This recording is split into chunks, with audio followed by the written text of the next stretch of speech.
शांताकारं भुजंगशयनं पद्मनाभं सुरेशं विश्वाधारं गगनसदृशं मेघवर्णं शुभांगं लक्ष्मीकान्तं कमलनयनं योगिभिध्यानगम्यं वंदे विष्णु भवभयहरं सर्वलोकैकनाथं। मंगलम भगवान विष्णु मंगलम गरुड़ध्वज मंगलम पुंडरीकाक्ष मंगलाय तनोहरि। ओम नमो भगवते वासुदेवाय। आज का दिन आप सभी के लिए मंगलमय हो। एकादशी व्रत का वर्णन हमारे पुराणों में भी मिलता है। यह व्रत भगवान विष्णु को समर्पित है। मोहिनी एकादशी का व्रत व्यक्ति को अनजाने में हुए पाप से मुक्ति दिलाता है। इस व्रत के दिन दान का भी महत्व होता है। मोहिनी एकादशी का व्रत व्यक्ति को मोक्ष प्रदान करता है। मोहिनी एकादशी के दिन भगवान विष्णु का पूजन किया जाता है। पौराणिक कथा के अनुसार जब समुद्र मंथन हुआ तो अमृत प्राप्ति के बाद देवताओं और असुरों में अमृत प्राप्ति के लिए आपाधापी मच गई। ताकत के बल पर देवता असुरों को हरा नहीं सकते थे, इसलिए भगवान विष्णु ने मोहिनी का रूप धारण कर असुरों को अपने मोह माया के जाल में फंसाकर सारा अमृत देवताओं को पिला दिया, जिससे देवताओं ने अमृत प्राप्त किया। इस कारण इस एकादशी को मोहिनी एकादशी कहा गया। एकादशी के दिन जो लोग उपवास रखते हैं और सच्चे मन से भगवान विष्णु की पूजा करते हैं, उन्हें जीवन में अच्छी सेहत और सुख समृद्धि प्राप्त होती है। इस दिन भगवान विष्णु को पीले पुष्प, पीले वस्त्र और हल्दी मिला हुआ जल अर्पित करने से हर मनोकामना पूर्ण होती है। एकादशी की शाम को तुलसी पूजा करें। तुलसी के समक्ष शुद्ध घी का दीपक जलाएं। इस दिन ओम नमो भगवते वासुदेवाय मंत्र का जाप करें और तुलसी माता की 11 बार परिक्रमा करें। ऐसा करने से आपका आर्थिक पक्ष मजबूत होगा। शास्त्रों के अनुसार एकादशी तिथि के दिन पीपल का पौधा में जल अर्पित करने से पितरों की आत्मा को शांति मिलती है और घर में सुख शांति आती है। साथ ही एकादशी के दिन गरीब लोगों को पीले वस्त्र, अनाज और फल दान करना चाहिए। आइए सुनते हैं मोहिनी एकादशी व्रत कथा। सब धर्मों के ज्ञाता, वेद और शास्त्रों के अर्थ ज्ञान में पारंगत, सबके हृदय में रमण करने वाले श्री विष्णु के तत्व को जानने वाले तथा भगवत परायण प्रहलाद जी जब सुखपूर्वक बैठे हुए थे, उस समय उनके समीप स्वधर्म का पालन करने वाले महर्षि कुछ पूछने के लिए आए। महर्षियों ने कहा, प्रहलाद जी, आप कोई ऐसा साधन बताइए जिससे ज्ञान, ध्यान और इंद्रिय निग्रह के बिना ही अनायास भगवान विष्णु का परम पद प्राप्त हो जाता है। उनके ऐसा कहने पर संपूर्ण लोगों के हित के लिए उद्धत रहने वाले विष्णु भक्त महाभाग प्रहलाद जी ने संक्षेप में इस प्रकार कहा, महर्षियों, जो 18 पुराणों का सार से भी सारतर तत्व है, जिसे कार्तिकेय जी के पूछने पर भगवान शिव ने उन्हें बताया था, उसका वर्णन करता हूं, सुनिए। महादेव जी ने कार्तिकेय जी से कहा, जो कली में एकादशी की रात में जागरण करते समय वैष्णव शास्त्र का पाठ करता है, उसके कोटि जन्मों के किए हुए 4 प्रकार के पाप नष्ट हो जाते हैं। जो एकादशी के दिन वैष्णव शास्त्र का उपदेश करता है, उसे मेरा भक्त जानना चाहिए। जिसे एकादशी के जागरण में निद्रा नहीं आती तथा जो उत्साहपूर्वक नाचता और गाता है, वह मेरा विशेष भक्त है। मैं उसे उत्तम ज्ञान देता हूँ और भगवान विष्णु मोक्ष प्रदान करते हैं। अतः मेरे भक्त को विशेष रूप से जागरण करना चाहिए। जो भगवान विष्णु से वैर करते हैं, उन्हें पाखंडी जानना चाहिए। जो एकादशी को जागरण करते और गाते हैं, उन्हें आधे निमेष में अग्निष्टोम तथा अतिरात्र यज्ञ के समान फल प्राप्त हो जाता है। जो रात्रि जागरण में बारंबार भगवान विष्णु के मुखार बिंद का दर्शन करते हैं, उनको भी वही फल प्राप्त होता है। जिनके वंश के लोग एकादशी की रात में जागरण करते हैं, वे ही धन्य हैं। जिन्होंने एकादशी को जागरण किया है, उन्होंने यज्ञ, दान, गया, श्राद्ध और नित्य प्रयाग स्नान कर लिया है। उन्हें सन्यासियों का पुण्य भी मिल गया और उनके द्वारा इष्टपूर्त कर्मों का भी भली भांति पालन हो गया। षडानन, भगवान विष्णु के भक्त जागरण सहित एकादशी व्रत करते हैं, इसलिए वे मुझे सदा ही विशेष प्रिय हैं। जो एकादशी की रात में भगवान विष्णु के आगे वैष्णव भक्तों के समीप गीता और विष्णु सहस्त्र नाम का पाठ करता है, वह उस परम धाम में जाता है जहां साक्षात भगवान नारायण विराजमान हैं। जो श्रीहरि के समीप जागरण करते समय रात में दीपक जलाता है, उसका पुण्य 100 कल्पों में भी नष्ट नहीं होता। जो जागरण काल में मंजरी सहित तुलसी दल से भक्ति पूर्वक भगवान श्रीहरि का पूजन करता है, उसका पुनः इस संसार में जन्म नहीं होता। स्नान, चंदन, लेप, धूप, दीप, नैवेद्य और तांबुल, यह सब जागरण काल में भगवान को समर्पित किया जाए तो उससे अक्षय पुण्य होता है। कार्तिकेय, जो भक्त मेरा ध्यान करना चाहता है वह एकादशी की रात्रि में श्रीहरि के समीप भक्ति पूर्वक जागरण करे। एकादशी के दिन जो लोग जागरण करते हैं उनके शरीर में इंद्र आदि देवता आकर स्थित हो जाते हैं।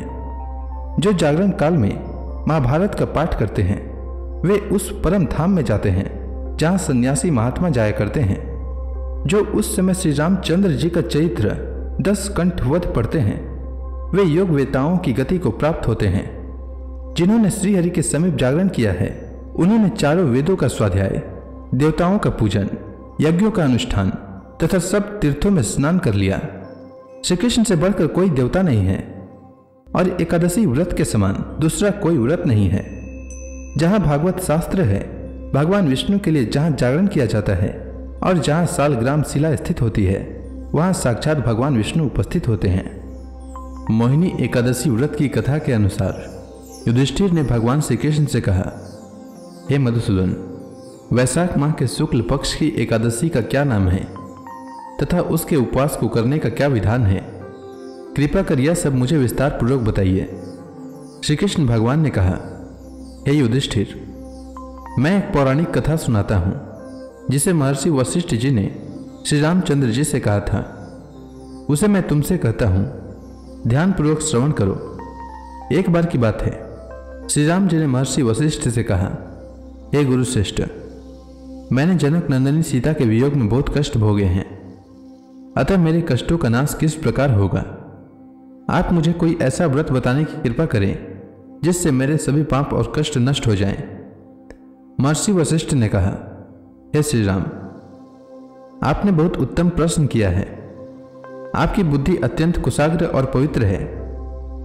आपके नाम के स्मरण मात्र से ही मनुष्य पवित्र हो जाता है। आपने लोकहित में यह बड़ा ही उत्तम प्रश्न किया है। मैं आपको एक एकादशी व्रत का महात्म्य सुनाता हूँ। वैशाख माह के शुक्ल पक्ष की एकादशी का नाम मोहिनी एकादशी है। इस एकादशी का उपवास करने से मनुष्य के सभी पाप तथा क्लेश नष्ट हो जाते हैं। इस उपवास के प्रभाव से मनुष्य मोह के जाल से मुक्त हो जाता है। अतः हे राम, दुखी मनुष्य को इस एकादशी का उपवास अवश्य ही करना चाहिए। इस व्रत को करने से मनुष्य के सभी पाप नष्ट हो जाते हैं। अब आप इसकी कथा को श्रद्धापूर्वक सुनिए। प्राचीन समय में सरस्वती नदी के किनारे भद्रावती नाम की एक नगरी बसी हुई थी। उसी नगरी में द्युतिमान नामक राजा राज्य करता था। उसी नगरी में एक वैश्य रहता था जो धन थाने से पूर्ण था। उसका नाम धनपाल था। वह अत्यंत धर्मात्मा तथा नारायण भक्त था। उसने नगर में अनेक भोजनालय, प्याऊ, कुएं, तालाब और धर्मशालाएं आदि बनवाए। सड़कों के किनारे आम, जामुन, नीम आदि के वृक्ष लगवाए जिससे पथिकों को सुख मिले। उस वैश्य के 5 पुत्र थे, जिनमें सबसे बड़ा पुत्र अत्यंत पापी और दुष्ट था। वह वैश्याओं और दुष्टों की संगति करता था। इससे जो समय बचता था उसे वह जुआ खेलने में व्यतीत करता था। वह बड़ा ही अधम था और देवता, पितृ आदि किसी को भी नहीं मानता था। अपने पिता का अधिकांश धन वह बुरे व्यसनों में ही उड़ाया करता था। मद्यपान तथा मांस का भक्षण करना उसका नित्य कर्म था। जब काफी समझाने बुझाने पर भी वह सीधे रास्ते पर नहीं आया तो दुखी होकर उसके पिता, भाइयों तथा कुटुंबियों ने उसे घर से निकाल दिया और उसकी निंदा करने लगे। घर से निकलने के बाद वह अपने आभूषणों तथा वस्त्रों को बेच बेचकर अपना गुजारा करने लगा। धन नष्ट हो जाने पर वैश्याओं तथा उसके दुष्ट साथियों ने भी उसका साथ छोड़ दिया। जब वह भूख प्यास से व्यतीत हो गया तब उसने चोरी करने का विचार किया और रात्रि में चोरी करके अपना पेट पालने लगा। लेकिन एक दिन वह पकड़ा गया, किंतु सिपाहियों ने वैश्य का पुत्र जानकर छोड़ दिया। जब वह दूसरी बार पुनः पकड़ा गया तब सिपाहियों ने भी उसका कोई लिहाज नहीं किया और राजा के सामने प्रस्तुत करके उसे सारी बात बताई। तब राजा ने उसे कारागार में डलवा दिया। कारागार में राजा के आदेश से उसे बहुत कष्ट दिए गए और अंत में उसे नगर छोड़ने के लिए कहा गया। दुखी होकर उसे नगर छोड़ना पड़ा। अब वह जंगल में पशु पक्षियों को मारकर पेट भरने लगा। फिर बहेलिया बन गया और धनुष बाण से जंगल के निरीह जीवों को मार मार कर खाने और बेचने लगा। एक बार वह भूख और प्यास से व्याकुल होकर भोजन की खोज में निकला, पर उसे भोजन कहीं नहीं मिला। अब उसे अपने कुकर्मों पर पश्चाताप हो रहा था। कुछ देर बाद वह कौटिन्य मुनि के आश्रम में जा पहुंचा। इन दिनों वैशाख का महीना था। कौटिन्य मुनि गंगा स्नान करके आए थे। उनके भीगे वस्त्रों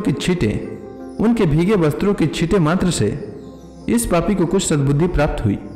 वह अधम ऋषि के पास जाकर हाथ जोड़कर कहने लगा, हे महात्मा, मैंने अपने जीवन में अनेक पाप किए हैं।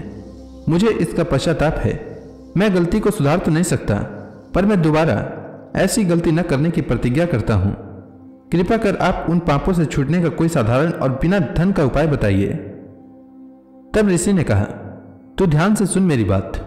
वैशाख माह के शुक्ल पक्ष की एकादशी का व्रत कर। इस एकादशी का नाम मोहिनी है। इसका उपवास करने से तेरे सभी पाप नष्ट हो जाएंगे।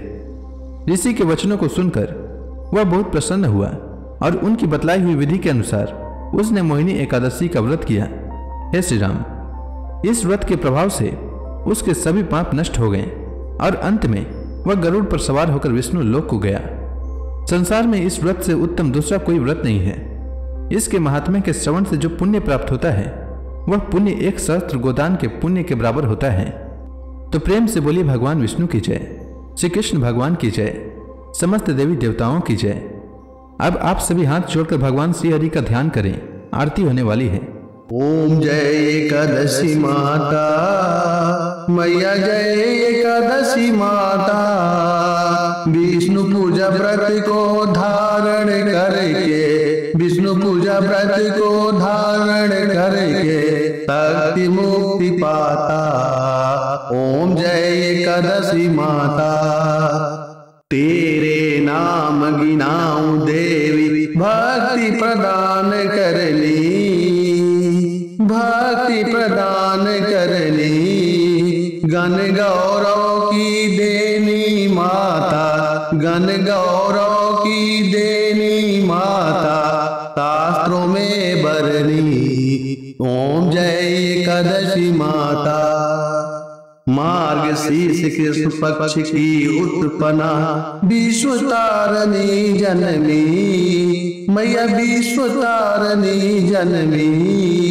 शुक्ल पक्ष में हुई मोक्षदा, शुक्ल पक्ष में हुई मोक्षदा, मुक्तिदाता बन के भरमी। ओम जय एकादशी माता।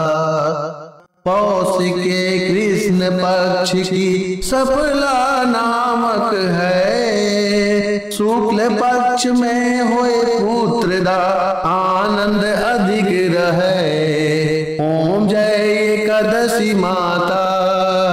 नाम सट तिला माघ मास में कृष्ण पक्ष आवे मैया, कृष्ण पक्ष आवे। शुक्ल पक्ष में जया कहावे, शुक्ल पक्ष में जया कहावे, विजय सदा पावे। ओम जय एकादशी माता। विद्या फाल्गुन कृष्ण पक्ष में शुक्ला अमला की मैया, शुक्ला अमला की। पाप मोचनी कृष्ण पक्ष में चैत्र महाबली की। ओम जय एकादशी माता। चैत्र शुक्ल में नाम कामदा, धन देने वाली मैया, धन देने वाली। नाम बरूथनी कृष्ण पक्ष में वैशाख माहवाली। ओम जय एकादशी माता। शुक्ल पक्ष में होए मोहिनी, अपराज्येष्ठ कृष्ण पक्षी मैया, अपराज्येष्ठ कृष्ण पक्षी। नाम निर्जला सब सुख करने, शुक्ल पक्ष रखी। ओम जय एकादशी माता। योगिनी नाम आषाढ़ में जानो, कृष्ण पक्ष करनी मैया, कृष्ण पक्ष करनी। देव सैनी नाम कहायो, शुक्ल पक्ष धरनी। ओम जय एकादशी माता। कामिका श्रावण मास में आवे, कृष्ण पक्ष कहिए श्रावण शुक्ला होए पवित्र आनंद से रहिए। ओम जय एकादशी माता। अजा भाद्रपद कृष्ण पक्ष की परिवर्तनी शुक्ला, मैया परिवर्तनी शुक्ला। इंद्राश्विन कृष्ण पक्ष में व्रत से भव सागर निकला। ओम जय एकादशी माता। पापांकुश है शुक्ल पक्ष में आप हरणहारी, मैया आप हरणहारी। रमा मास कार्तिक में आवे सुखदायक भारी। ओम जय एकादशी माता। देवोत्थान शुक्ल पक्ष की दुख नाशक मैया, पावन मास में करो विनती पार करो नैया। ओम जय एकादशी माता। परमा कृष्ण पक्ष में होती जन मंगल करनी, मैया जन मंगल करनी। शुक्ल मास में होए पद्मिनी दुख दरिद्र हरनी। ओम जय एकादशी माता। जो कोई आरती एकादशी की भक्ति सहित गावे, मैया भक्ति सहित गावे। जन गुरु दिता स्वर्गवासा निश्चय वह पावे। ओम जय एकादशी माता। तो प्रेम से बोलिए विष्णु भगवान की जय, माता लक्ष्मी की जय।